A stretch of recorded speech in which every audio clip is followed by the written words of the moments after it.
사피엔스는 30만 년 동안 유전적 변이를 솎아내고 주변을 우호적으로 바꿔가며 생존과 번식이라는 진화 게임에서 전대미문의 성공을 거두었습니다. 그러나 진화적 성공 이면에는 생리적 부적응 때문에 힘들어하는 구성원이 있습니다.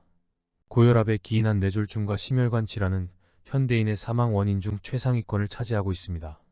기나긴 구석기 수렵 채집 생활을 청산하고 농경 생활로 들어선 지 만년이 지난 후에 우리는 그간 온전한 것으로 알았던 우리의 신체와 생리는 그렇지 않다는 것을 자각하기 시작했습니다. 왜 사람만이 고혈압과 심혈관 질환으로 고생합니까? 진화과학은 사람만이 특별한 진화 경로를 밟았기 때문이라고 답을 줍니다. 200만 년 전 호모 이렉투스는 오래 달리기를 생존 전략으로 채택하였고 그에 알맞는 신체와 대사 생리가 진화하게 되었습니다. 이 부분은 진화 6번째 동영상 두발 걷기와 오래 달리기 편에서 다루었습니다. 사람만큼 오랫동안 달릴 수 있는 동물은 없습니다. 그런데 그러한 적응이 지금에 와서는 고혈압과 그에 따른 심혈관 질환 발병에 일조하고 있습니다. 한번 살펴보겠습니다. 이렉투스는 오래 달리기에 적응하는 과정에서 피부의 털을 없애고 땀샘을 늘렸습니다. 과학자들은 사람의 파생 형질을 두발 걷기와 커다란 뇌에 이어 몸에 털이 없다는 특징을 세 번째로 지목합니다. 그만큼 인류의 진화에 많은 영향을 주었으니까요. 데즈몬드 모리스는 털없는 원숭이라는 책에서 이 부분을 아주 친절하게 소개하고 있습니다. 사실 털이 없는 원숭이라는 표현은 엄밀한 의미에서 잘못된 것입니다. 침팬지와 비교해보면 단위 면적당 모낭의 수는 비슷합니다. 우리는 미니 솜털을 가지고 있어 털이 없어 보일 뿐입니다. 그런데 침팬지에 비해 땀샘의 수는 10배 이상 늘어나 있습니다. 한정된 피부 면적에 땀샘을 더 많이 채워 넣기 위해 털의 굵기를 줄여야 했습니다. 이는 땀이 수증기로 날아갈 때 거추장스러운 털이 없어지는 효과를 가져와 피부 냉각 효과를 한참 늘렸습니다.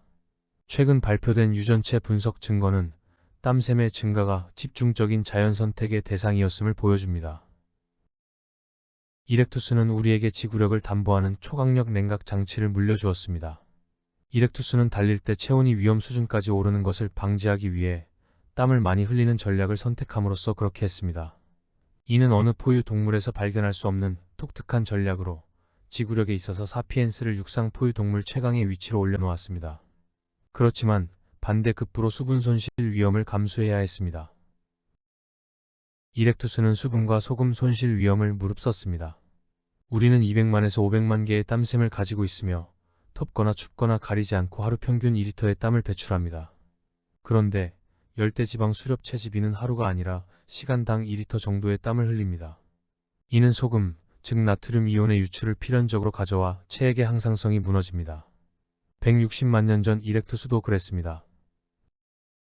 우리 조상은 물과 소금을 더 많이 찾고 몸속에 저장하도록 적응했습니다. 땀을 흘려 체내 수분이 빠지면 혈압이 떨어집니다. 혈압이 낮아지면 현기증이 일어나 기절하고 맙니다. 심지어 죽습니다. 우리에게는 물을 더 많이 찾고 저장하는 생리가 진화했습니다. 그런데 우리 몸에는 물을 보관하는 창고가 따로 없기에 소금을 이용해 잉여의 물을 몸 전체에 골고루 가둡니다. 뇌와 폐, 간, 부신 등에서 나오는 각종 호르몬들이 몸 전체의 물과 소금의 양을 적정선에서 관리합니다. 우리 몸은 탈수에 의한 혈압 저하를 막으려고 혈압 증가를 용인합니다. 수분 관리 호르몬은 갈증을 일으켜 물을 섭취하도록 유도하며 짠 음식을 먹고 싶은 욕구를 일으켜 소금을 섭취하게 합니다. 그런데 우리는 목마를 때 배탈이 날 정도로 양껏 마시며 소금이 필요 없어도 짠 음식을 먹고 싶어 합니다. 구석기 시절부터 진화한 탈수 과잉 방어 기제 때문으로 우리 생리는 혈압 저하에는 민감하지만 혈압 증가에는 둔감합니다. 구석기인들은 어느 정도로 소금을 섭취했을까? 아마도 잡아먹은 동물의 피와 고기로 충분했을 겁니다. 나트륨 0.7g, 소금으로는 1.6g 정도입니다. 소금은 인류 역사 내내 얻기 힘든 귀한 물질이었지만 산업사회에 들어서면서 쉽게 얻을 수 있게 되어 일일 섭취량은 16g 정도로 크게 증가했습니다. 요즘 들어 WHO는 하루 5g을 권장합니다. 작은 티스푼 하나 정도이니 생각보다 적은 양입니다. 과도한 소금 섭취가 고혈압을 유발한다는 인과성은 확실하지 않습니다. 흡연이 폐암을 유발한다는 것과 마찬가지로 과학적으로 증명하기 어렵습니다. 그렇지만 개연성은 차고 넘칩니다. 현대인의 고혈압 중 약 95%는 원인이 명확하지 않은 본태성 고혈압으로 분류됩니다. 많은 부분 나트륨 조절 장치가 잘못 맞춰져서 생긴 고혈압인데 어떻게 잘못 캘리브레이션 됐는지는 모릅니다. 유전적 요인, 환경적 요인, 생활습관, 동반 질환 등에 의해 발생될 수 있습니다. 고혈압 환자의 절반은 소금 섭취량을 줄이면 혈압이 떨어지며 뇌졸중과 심혈관 질환 등 합병증 발병 위험도 줄어듭니다. 고혈압은 소금 섭취에서 그치지 않습니다. 현대인은 구석기인에 비해 소금을 많이 섭취하고 땀으로 덜 배출하기 때문에 상대적으로 고혈압 상태에 있습니다. 그리고 우리 조상은 대체로 배고픈 상태에 있다가 큰 동물 사냥에 성공해야 충분히 먹을 수 있는 기회를 가졌습니다. 구석기인은 가끔 있는 과식의 기회에 지방을 충분히 섭취하고 오래 간직함으로써 다가올 굶주림에 대비했습니다.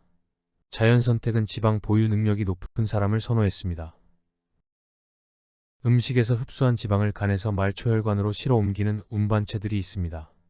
이들은 공 모양의 지질 단백질로서 공 내부에 지방과 콜레스테롤이 많이 실리면 매우 밀도가 낮은 상태 VLDL로 혈액을 돌아다닙니다. 이 VLDL은 근육과 같은 조직에 지방을 내려준 후에 밀도가 조금 높아진 상태인 LDL로 됩니다. LDL에는 여전히 콜레스테롤이 가득 실려 있는데 동맥을 경유하여 콜레스테롤을 필요로 하는 조직으로 운반됩니다. 문제는 현대인이 구석기 시대 사람에 비해 훨씬 많은 지방을 섭취함에도 불구하고 지방을 저장하려는 진화적 관성이 작동하여 필요한 양 이상의 지질 단백질과 콜레스테롤을 만든다는 점입니다. 많아진 LDL이 동맥 안쪽 벽에 축적되면 혈관이 좁아지고 딱지가 형성됩니다. 한편 고밀도 지질 단백질 HDL은 과잉의 LDL이 흘려놓은 콜레스테롤을 수집하여 간으로 보내고 거기서 다음 순환을 위해 재포장됩니다. 소금 섭취에 의한 고혈압과 상승작용이 일어나 거세진 혈류 흐름이 딱지에 상처를 냅니다. 곧이어 상처 부위에 혈액 응고 시스템이 모여들어 혈전이 만들어집니다. 그렇게 되면 동맥은 더 좁아지며 좁아지다 못해 완전히 막히게 됩니다. 그 너머의 장기 손상은 불 보듯 뻔합니다. 심혈관에서 일어나면 심장마비, 뇌혈관에서 일어나면 뇌졸중인 것이죠. 동맥이 좁아지다 보면 부분적으로 혈류 속도가 빨라져 상대적으로 약한 내벽은 압력으로 뚫릴 수 있습니다. 뇌안은 이런 파열에 특히 취약합니다. 뇌 동맥에서 피가 새면 출혈성 뇌졸중 또는 뇌출혈이 일어납니다. 이는 혈전으로 뇌혈관이 막혀 생기는 허혈성 뇌졸중인 뇌경색과 구별됩니다. 뇌 다음으로 혈액이 많이 공급되는 기관인 콩팥의 사구체도 고혈압으로 인하여 손상을 입기 십상입니다. 사구체는 혈액에 있는 폐기물을 걸러 소변으로 배출하는데 고혈압으로 사구체 기능이 손상되면 폐기물이 제대로 걸러지지 않게 됩니다. 콩팥 기능 손상 즉 심부전증의 25%는 고혈압에 의한 것입니다. 구석기 수렵채집인 시절 염분 섭취는 탈수를 방지하기 위한 적응이었지만 요즘에는 고지 방식과 더불어 고혈압을 유발해 탈수증보다 훨씬 많은 사망을 초래하고 있습니다. 현대인이 경험하는 진화적 불일치치고는 너무 혹독합니다. 시청해주셔서 감사합니다.